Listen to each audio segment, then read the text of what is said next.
चिराग का फोन आया था मेरे पास। अच्छा, क्या बोल रहा है चिराग? अभी 10 मिनट में कि राजकुमार से बात कर लीजिए, कितना लेगा। सुनना। सुना सुना सुना। रामविलास पासवान जी जब हमको नहीं खरीद पाए, आज दुनिया में नहीं है, पशुपति कुमार पारस नहीं खरीद पाए, तो चिराग हमको खरीद लेगा। यो अगर फेक है तो मेरे ऊपर FIR करे ना लोग। तो वही अनिल सातू जो अभी RJD के अनुसूचित जाति जनजाति के प्रदेश अध्यक्ष अशरफ अंसारी नाम का व्यक्ति का फोन, जब से मैं राजनीति में चड्डी पहना हूं ना, तब से मैं राष्ट्रीय चैनलों पे बोला हूं मैं कि भतान ले गया, यार्ड ले गया, ये सब चीज संस्कार है पार्टी का। 2 करोड़, 2.5 करोड़, 5 करोड़ चिराग पासवान की तरफ से लगातार मुझे प्रेशर आ रहा था बैठाने का। पिछले दिनों एक ऑडियो जो है सोशल मीडिया पे तेजी से वायरल हुआ, जिसमें चिराग पासवान के जो बहनोई हैं साधु पासवान, फिलहाल RJD से नेता हैं, उन्होंने एक हाजीपुर से जो प्रत्याशी हैं, सांसद प्रत्याशी राजकुमार पासवान जो हमारे बगल में अभी खड़े हैं, उनको जो है पैसा लेकर के चुनाव में बैठ जाने का या फिर चुनाव को माने हार जाने के लिए जो है पैसा लेने की बातचीत जो है की गई है। हमारे साथ राजकुमार पासवान जी खुद हैं, इनसे हम जानेंगे कि आखिर वो पूरा माजरा क्या था। राजकुमार जी, क्या माजरा था वो? देखिए, चिराग पासवान की तरफ से लगातार मुझे प्रेशर आ रहा था बैठाने का। एक नाम और लूंगा उस वीडियो के रेफरेंस में कि जब मेरा नामांकन एक्सेप्ट होता है, तब एक अशरफ अंसारी नाम का व्यक्ति का फोन आता है मेरे पास कि मैं दिल्ली से अभी अभी पटना एयरपोर्ट पे उतरा हूं, आपसे मिलना चाहता हूं। हमने कहा कि क्यों मिलना चाहते हो भैया, क्या आप मुझे मदद करना चाहते हो? तो नहीं, हम लोग पहले पूरा परिचय बोला कि मैं ये लोक जनशक्ति पार्टी रामविलास का पार्टी का हूं, मैं वरीय नेता हूं मैं, और आपसे बात करना चाहता हूं। हम लोग किस लिए बात करना चाहते हैं? या तो आप मेरे पार्टी में आ जाओ, या चाहे आप चिराग को मदद करो। हम इतना ही कहा। उसके बाद यही फिर कुछ बोले वो, तो मैंने धमकी भरे अंदाज में कहा कि रामविलास पासवान जी से पूछ लो कहाँ है, टेलीफोन लगा करके, और पारस जी से पूछ लो कि हम क्या भला है। उसके बाद वो खत्म हो जाता है, तो अनिल साधु मुझे मजाक के पात्र, वही अनिल साधु जो अभी RJD के अनुसूचित जाति जनजाति के प्रदेश अध्यक्ष हैं, और वो व्यक्ति कहते क्या है अपने साला के लिए कितना दर्द है उनके पास, जबकि RJD में है। ये लोग क्या मैसेज दे रहे हैं समाज सोसाइटी को?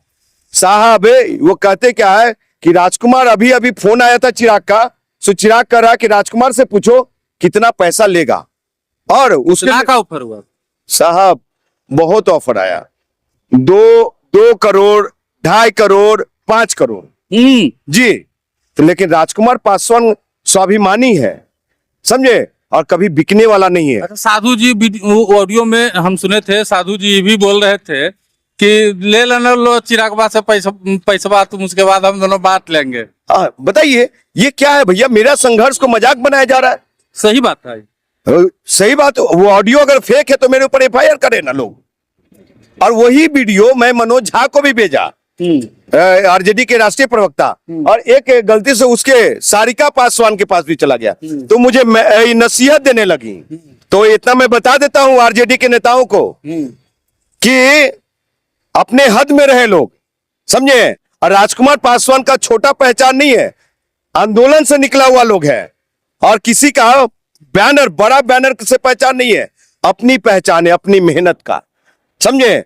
और रही बातें कि जो कहा कि आपकी राजनीति वजूद नहीं है, तो जब से मैं राजनीति में चड्डी पहना हूं ना, तब से मैं राष्ट्रीय चैनलों पे बोला हूं मैं, समझे। वो आम आदमी पार्टी का मेरा सिनेरियो सब देखा जा सकता है। और जिसको शब्द का चयन नहीं है, वैसे लोग RJD में प्रवक्ता बना हुआ है, शब्द का चयन नहीं है कि भतान ले गया, यार्ड ले गया, ये सब चीज संस्कार है पार्टी का।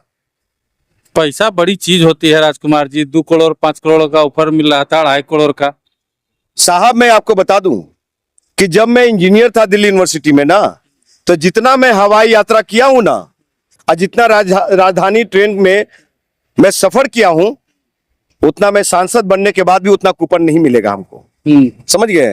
तो हमने अपना सारा सुख भोग चुके हैं, अब हम जनता के लिए काम करना चाहते हैं, गरीब शोषित वंचितों के लिए काम करना चाहते हैं। हमको राजनीति में पैसा बनाने नहीं आए। अच्छा, अंतिम सवाल है कि हाजीपुर में क्या हुआ?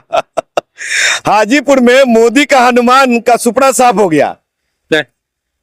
गारंटी के साथ कर रहा हूं मैं, अगर वो जीत गया ना, उससे पहले एक कंडीशन डाल देता हूं मैं, अगर गृह मंत्री अमित शाह का आशीर्वाद नहीं मिला, अगर बिहार के सम्मानीय मुख्यमंत्री नीतीश कुमार का आशीर्वाद नहीं मिला, तो चिराग पासवान वहां 15,000 से लेकर के 65,000 के बीच में हारेगा। अगर मिल गया होगा अगर तो, अगर नहीं मिल गया होगा तो, अगर मिल गया हो तो जीत जाएगा। यानी कि आपको क्या लगता है? डीएम को खरीदा जाएगा।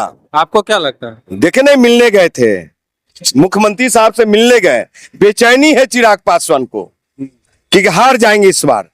चचा हो, इज्जत बचा लीजिए, इस बार आशीर्वाद दे दीजिए।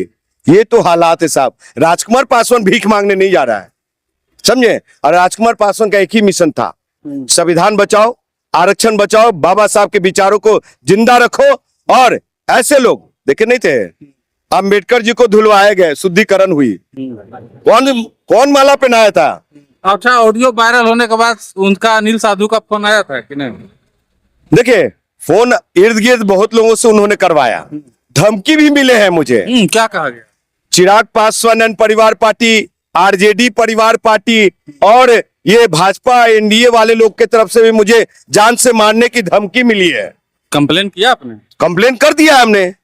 अगर हमारे साथ कुछ होता है जान माल का नुकसान, तो इसके लिए बिहार सरकार, चिराग पासवान, अनिल साधु, आरजेडी में जो है, जो लोग, ये लोग जिम्मेवार होंगे, भारतीय जनता पार्टी के लोग जिम्मेवार होंगे। क्या बिहार में लोकतंत्र में बात रखने की किसी को क्या होते हैं, ये नहीं है क्या? अपनी बात लोकतंत्र में रखा जा सकता है ना, आजादी नहीं है। तो ऐसे लोग हैं, ऐसे मानसिकता के लोग हैं। हम यही कहते हैं कि इंजीनियर राजकुमार पासवान बिकाऊ नहीं है, टिकाऊ है, और जितनी भी लंबी संघर्ष हो करता रहेगा। ये लोग सामंतवादी, जो दलित सामंतवादी हैं, उसके हाथ राजकुमार पासवान बिकने वाला नहीं है।